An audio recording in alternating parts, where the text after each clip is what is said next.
Hello student, welcome to BSEP Academy online classes. Dear student, in the previous video I was discussed about the goodwill, but in this part I am going to discuss about the need for valuation of goodwill.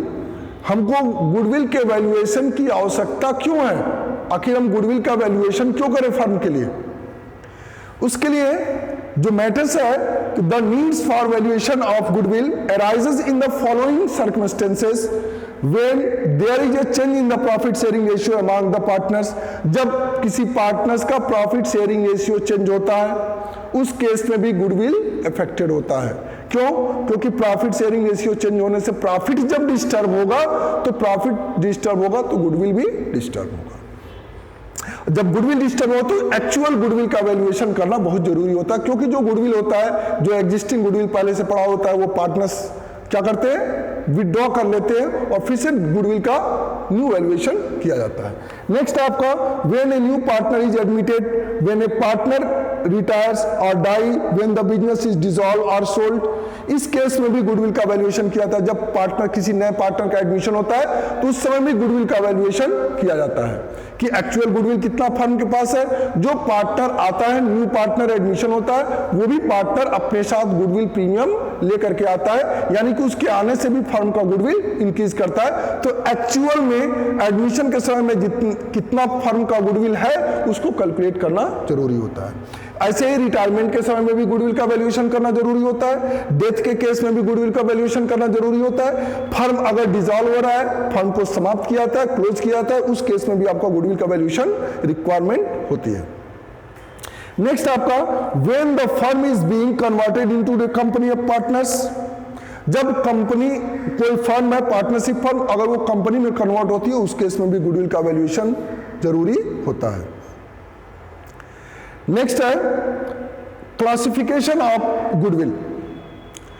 Goodwill is classified into basic points. First, purchased goodwill. एक purchased goodwill होता है और एक होता है self generated goodwill. देखिए ये भी बहुत इंपॉर्टेंट टॉपिक है, क्योंकि इससे रिलेटेड क्वेश्चंस बोर्ड में पूछे जाते हैं। ठीक है, कि परचेज्ड गुडविल क्या होता है और सेल्फ जनरेटेड गुडविल क्या होता है। तो इसको अच्छे से समझना बहुत जरूरी है कि it is obtained by making a payment in money और money is worth when a business is purchased.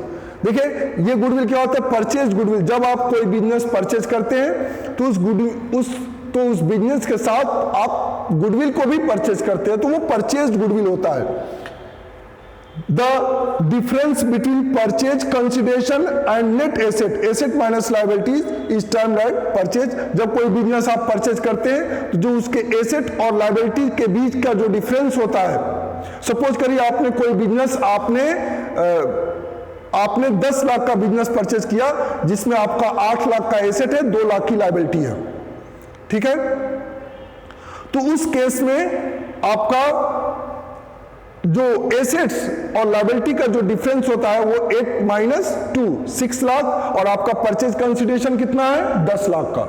यानी कि आपने अगर 10 लाख में कोई बिजनेस परचेज किया है जिसमें से आपका 8 लाख का 8 लाख का क्या है, एसेट्स है और 2 लाख का लायबिलिटीज है। तो आप फर्म कोई परचेज कर रहे हैं, कोई बिजनेस परचेज कर रहे हैं, तो एसेट के साथ साथ लायबिलिटीज भी आती है। तो 8 लाख का आपने 10 लाख में कोई बिजनेस परचेज किया है, 8 लाख का एसेट है और 2 लाख की लायबिलिटी है। तो the difference between asset and liabilities is called net assets. यानी कि 8 lakh minus 2 lakh is equal to 6 lakh and the purchase amount of purchase consideration is 10 lakh. The difference between purchase consideration and net asset is called goodwill. ठीक है, यानी purchase consideration में से अगर आप net assets को माइनस करेंगे तो नेट एसेट आपका 6 लाख है और 10 लाख परचेज कंसिडरेशन है, यानी 4 लाख का जो डिफरेंस है वही क्या होता है, गुडविल। और वो गुडविल क्या कहलाता है, परचेज गुडविल। नेक्स्ट है it is recorded in the books of accounts as an assets. और जब ये गुडविल आपका जो निकलता है इसको बुक्स ऑफ अकाउंट्स में, जितने भी अकाउंट्स बुक होते हैं उसमें आप एज ए एसेट्स के रूप में उसको रिकॉर्ड करते हैं। It is clear. नेक्स्ट आपका सेल्फ जनरेटेड गुडविल। जो ये गुडविल क्या होता है, आपके रेपुटेशन, फर्म के रेपुटेशन, आपके क्रेडिट और आपके बिहेवियर के कारण जो गुडविल जनरेट होता है वो आपका सेल्फ जनरेटेड गुडविल होता है। It is goodwill that is generated over the years bye A number of of internal factors that a running concern possess, owing the which the business concern becomes able to earn higher profit। यानी कि सालों तक जो business चलता रहता है उस business में आपको धीरे धीरे प्रॉफिट आपका इंक्रीज करता रहता है, तो वो आपका जो प्रॉफिट इंक्रीज करता है वो आपका सेल्फ जनरेटेड गुडविल है। यानी कि जो एक्चुअल प्रॉफिट और जो आपका एक्सपेक्टेड प्रॉफिट होता है, नॉर्मल प्रॉफिट होता है, उसके बीच का जो डिफरेंस होता है वो आपका सेल्फ जनरेटेड गुडविल होता है। एज पर ये पॉइंट नोट करना जरूरी है कि as per the accounting standard 26 generated goodwill is not recorded in the books of accounts as consideration in the जो आपका सेल्फ जनरेटेड गुडविल होता है उसको आप अपने बुक्स ऑफ अकाउंट्स में रिकॉर्ड नहीं करते। इतना आप बस अपने नॉलेज में रखिएगा। नेक्स्ट आपका method of valuation of goodwill. ऐसे कौन कौन से मेथड्स है जिससे आप गुडविल का वैल्यूएशन करते हैं? मेथड्स में valuation of goodwill and intangible assets does present a few difficulties, however goodwill of any establishment is still commonly valued by any of three methods. First, the average profit method, second super profit method and third capitalization method। इस सब के कारण आप goodwill calculate करते हैं, जिसमें आपका average profit method होता है। एवरेज प्रॉफिट मेथड में आपका क्या करते हैं कि आप 4-5 साल का प्रॉफिट आप लेते हैं, 4-5 साल के प्रॉफिट को ऐड करके आप उसका एवरेज प्रॉफिट निकाल लेते हैं और एवरेज प्रॉफिट को आप नंबर ऑफ ईयर्स परचेज से मल्टीप्लाई कर देते हैं, जो कि आपको दिया रहता है। नंबर ऑफ ईयर परचेज से मल्टीप्लाई करते हैं तो आपका गुडविल कैलकुलेट हो जाता है।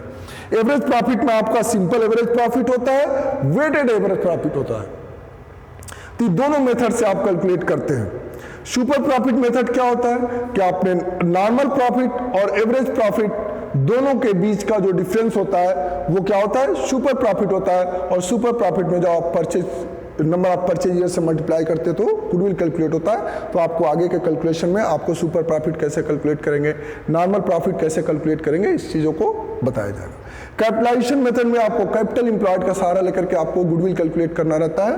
और यहाँ पर भी आप capitalization of average profit method, capitalization of super profit method, average profit को लेकर के आप उसको कैपिटलाइज करके आप गुडविल कैलकुलेट करते हैं।